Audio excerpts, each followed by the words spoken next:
မင်္ဂလာပါခင်ဗျာကျွန်တော်ရဲ့ YouTube channel မှာကြိုဆိုလိုက်ပါတယ်မိတ်ဆွေတို့ကိုဒီ video file လေးမှာဘုဒ္ဓရာဖြစ်မျှဝေပေးခြင်းတာကတော့ကားရဲ့အိတ်ဇောမှာဖလာကဘာလုပ်ပေးတာလဲဒါနဲ့ပတ်သက်ပြီးတော့မိတ်ဆွေတို့ကိုဘုဒ္ဓရာဖြစ်မျှဝေပေးခြင်းတာပဲဖြစ်ပါတယ်ကားအင်ဂျင်ရဲ့အိတ်ဇောစနစ်မှာဆိုလို့ရှိရင် catalytic converter muffler resonator ဆိုပြီးတော့အစားရှိစီဖြင့်ပါဝင်တာပဲဖြစ်ပါတယ်အဲဒီမှာ muffler ကဘာကိုပြုလုပ်ပေးတာလဲဒါနဲ့ပတ်သက်ပြီးတော့မိတ်ဆွေတို့ကိုဘုဒ္ဓရာဖြစ်မျှဝေပေးခြင်းတာပဲဖြစ်ပါတယ်အိတ်ဇောမာဖလာမပါရင်ရောအိတ်ဇောမာဖလာပျက်စီးရင်ရောဘယ်လိုဆိုးကျိုးတွေဖြစ်နိုင်လဲဒါတွေကိုတော့ဒီဗီဒီယိုဖိုင်လေးမှာပူဒရာဖြစ်မျှဝေပေးခြင်းပါတယ်ဒါကတော့ကားရဲ့အိတ်ဇောစနစ်ပဲဖြစ်ပါတယ်ကားရဲ့အိတ်ဇောစနစ်မှာဆိုရင်တော့ဒီနေရာကအိတ်ဇောမန်ဂနီဖိုးပဲဖြစ်ပါတယ်အင်ဂျင်ထဲကထွက်လာတဲ့စလင်ဒါတီးတီးကအိတ်ဇောဂတ်တွေကိုအိတ်ဇောမန်ဂနီဖိုးကနေစုမယ်စုပြီးတော့အိတ်ဇောပိုက်ထဲကိုပို့ပေးတာပဲဖြစ်ပါတယ်အိတ်ဇောပိုက်မှာဆိုလို့ရှိရင်တော့ catalytic converter လို့ခေါ်တဲ့ကြောက်အိုးသို့မဟုတ်ကြောက်စကားကိုတက်ဆင်ထားတာပဲဖြစ်ပါတယ်ကြောက်စကားမှာဆိုလို့ရှိရင်လည်းကြောက်စကားရဲ့အဝင်မှာအောက်ဆီဂျင်ဆန်ဆာနဲ့ကြောက်စကားရဲ့အထွက်မှာလည်းအောက်ဆီဂျင်ဆန်ဆာတစ်လုံးကိုတက်ဆင်အသုံးပြုထားတာပဲဖြစ်ပါတယ်မော်ဒယ်မြင့်ကားလေးမှာဆိုလို့ရှိရင်တော့ကြောက်စကားရဲ့အဝင်မှာအောက်ဆီဂျင်ဆန်ဆာအစား air fuel ratio ဆန်ဆာကိုပြောင်းလဲအသုံးပြုလာကြတာပဲဖြစ်ပါတယ်ကြောက်စကားကနေပြီးတော့ exhaust gas တွေကအန်ဒီရရှိတဲ့ exhaust gas တွေကကြောက်စကားကနေပြီးတော့အန်ဒီရအနည်းဆုံးဖြစ်အောင်ရှော့ချပြီးတယ်အဲဒီကနေပြီးတော့မှ exhaust pipe ကိုရောက်မယ် exhaust pipe ကနေပြီးတော့မှ resonator ကိုရောက်ရှိမှာပဲဖြစ်ပါတယ် resonator ဆိုတာကတော့ exhaust ထဲမှာလာတဲ့ exhaust ရဲ့အသံတွေကိုရှော့ချပြီးတာပဲဖြစ်ပါတယ်အဲဒီကနေပြီးတော့မှ exhaust muffler ကိုပို့ပြီးတာပဲဖြစ်ပါတယ်ဒီနေရာကတော့ exhaust muffler ပဲဖြစ်ပါတယ် exhaust muffler ဆိုလို့ရှိရင်တော့အင်ဂျင်ရဲ့ထွက်လာတဲ့ exhaust gas ရဲ့အပူချိန်ကိုလည်းရှော့ချတယ်အသံတွေကိုလည်းရှော့ချပေးတာပဲဖြစ်ပါတယ်အဲဒီကနေပြီးတော့မှကားရဲ့အင်ဂျင်ရဲ့အပြင်ကိုထုတ်ပေးတာပဲဖြစ်ပါတယ်ဒါကတော့ကားအင်ဂျင်ရဲ့ exhaust စနစ်ပဲဖြစ်ပါတယ်ဒါကတော့ကားမှာတက်ဆင်အသုံးပြုထားတဲ့ exhaust muffler ပဲဖြစ်ပါတယ် exhaust muffler ကိုများသောအားဖြင့်ကားရဲ့နောက်ဘက်ခြမ်းမှာတက်ဆင်ထားတာပဲဖြစ်ပါတယ်ဒီပုံစံကလည်း exhaust muffler ပဲဖြစ်ပါတယ် exhaust muffler ကတော့ကားပေါ်မူတည်ပြီးတော့ပုံစံတွေကတော့အမျိုးမျိုးပဲရှိပါတယ်ကန့်လန့်ပုံစံနဲ့ဒီလိုပုံစံမျိုးအရှိပုံစံတွေလည်းတက်ဆင်အသုံးပြုကြတာပဲဖြစ်ပါတယ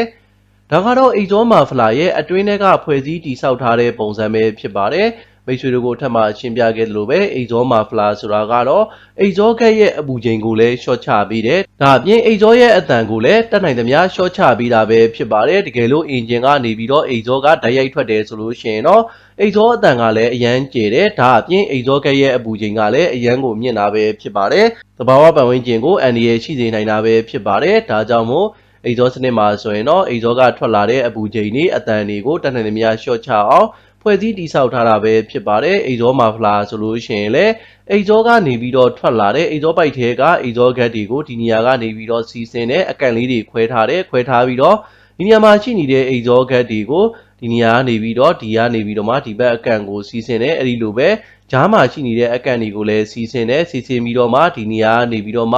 ပြင်ပကိုထွက်မယ်ဒီလိုပုံစံမျိုးနဲ့အတန်ကိုလည်းရှော့ချတဲ့ exhaust muffler ကဒီလိုပုံစံမျိုးအကြီးဖွဲ့စည်းတည်ဆောက်ထားတာဖြစ်တဲ့အတွက်ကိုပြင်ပလေရဲ့အပူချိန်နဲ့ exhaust gas ရဲ့အပူချိန်ကိုရှော့ချပေးတာပဲဖြစ်ပါတယ်ပြင်ပလာတဲ့လေကတော့အေးနေမှာပဲဖြစ်ပါတယ်အကြမ်းမြင့်နေတဲ့အပူချိန်က25ကနေပြီးတော့35ကြားလောက်ရှိမယ်အဲ့ဒီအပူချိန်နဲ့ exhaust gas ရဲ့အပူချိန်ကိုရှော့ချပေးတာပဲဖြစ်ပါတယ်ပြင်ပလေကအေးနေတာဖြစ်တဲ့အတွက်လေက exhaust gas ရဲ့အပူကိုစုပ်ယူသွားတယ်ဒီလိုပုံစံမျိုးနဲ့ exhaust gas ရဲ့အပူချိန်ကိုရှော့ချပေးတာပဲဖြစ်ပါတယ်အဲ့ဒီလိုပဲ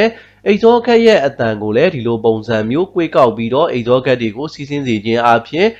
exhaust ရဲ့အတန်ကိုလည်းတက်နိုင်သမျှရှော့ချပေးထားတာပဲဖြစ်ပါတယ်ဒါကလည်း exhaust muffler ရဲ့အတွင်းထဲကဖွဲ့စည်းတည်ဆောက်ထားတဲ့ပုံစံပဲဖြစ်ပါတယ်ဒီနေရာကလာတဲ့ exhaust gas တွေကဒီနေရာကိုလည်းရောက်မယ်ဒါအပြင်ဒီအပေါက်ကနေပြီးတော့လည်းဒီနေရာတွေကိုရောက်မယ်အဲဒီကနေပြီးတော့ဒီစကားတွေကနေပြီးတော့မှဒီအပေါက်ကနေပြီးတော့ဒီနေရာကိုရောက်မယ်ရောက်ပြီးတော့မှဒီနေရာကနေပြီးတော့အပြင်ကိုထွက်မယ်အဲဒီလိုပဲဒီနေရာကနေပြီးတော့လည်းအပြင်ကိုထွက်သွားမှာပဲဖြစ်ပါတယ်ဒီလိုပုံစံမျိုးနဲ့ exhaust gas ရဲ့စီးဆင်းမှုကိုအဟန့်တားဖြစ်အောင်လုပ်ပြီးတော့အတန်တွေကို exhaust muffler ထဲမှာရှော့ချပေးတာပဲဖြစ်ပါတယ်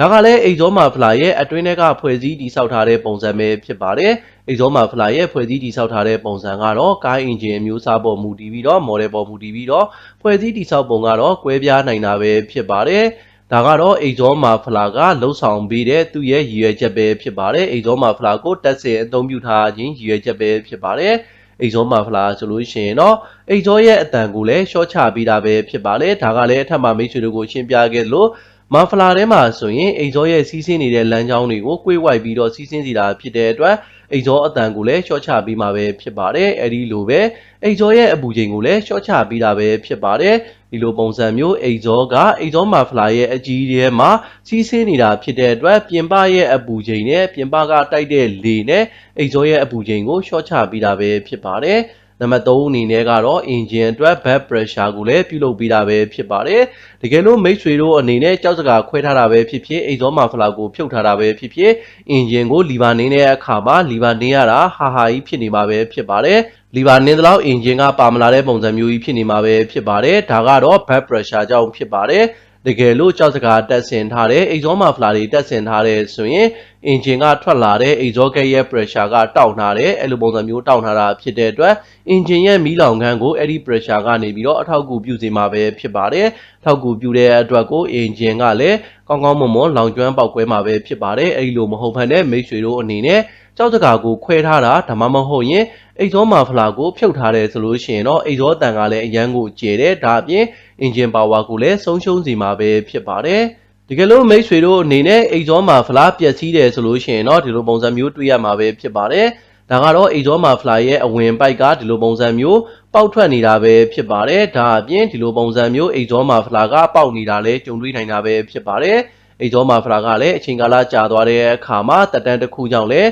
ပေါက်နိုင်တာပဲဖြစ်ပါတယ်ဒါအပြင်ပြင်ပကနေပြီးတော့ရေတွေကအမြဲတမ်းထိတွေ့နေတယ်ဒါဆိုလို့ရှိရင်လည်းတန်ကြီးတက်စီနိုင်တာပဲဖြစ်ပါတယ်ဒါအပြင်အိတ်ဇောမာဖလာရဲ့တက်တန်းကြောင့်ဆွေးမိနိုင်တာလည်းဖြစ်နိုင်ပါတယ်ဒီလိုပုံစံမျိုးအိတ်ဇောမာဖလာကပေါက်သွားတယ်ဆိုလို့ရှိရင်တော့အိတ်ဇောကက်တွေကအဲ့ဒီကနေပြီးတော့ယိုစိမ့်ပြီးတော့အိတ်ဇောတန်ကိုလည်းကျေလောင်စွာထွက်ပေါ်လာစေနိုင်တာပဲဖြစ်ပါတယ်အဲကြောင့်မို့အိတ်ဇောမာဖလာကလုံးဝဆွေးမြေ့တယ်ဆိုလို့ရှိရင်တော့အသေးလေးလေးပေးဖို့လိုအပ်တယ်လို့ပေါက်နေတယ်ဆိုလို့ရှိရင်တော့ပြန်ပြီးတော့ဖာထေးလို့ရမယ်ဆိုလို့ရှိရင်ပြန်ဖာပြီးတော့အသုံးပြုပေးရမှာပဲဖြစ်ပါတယ်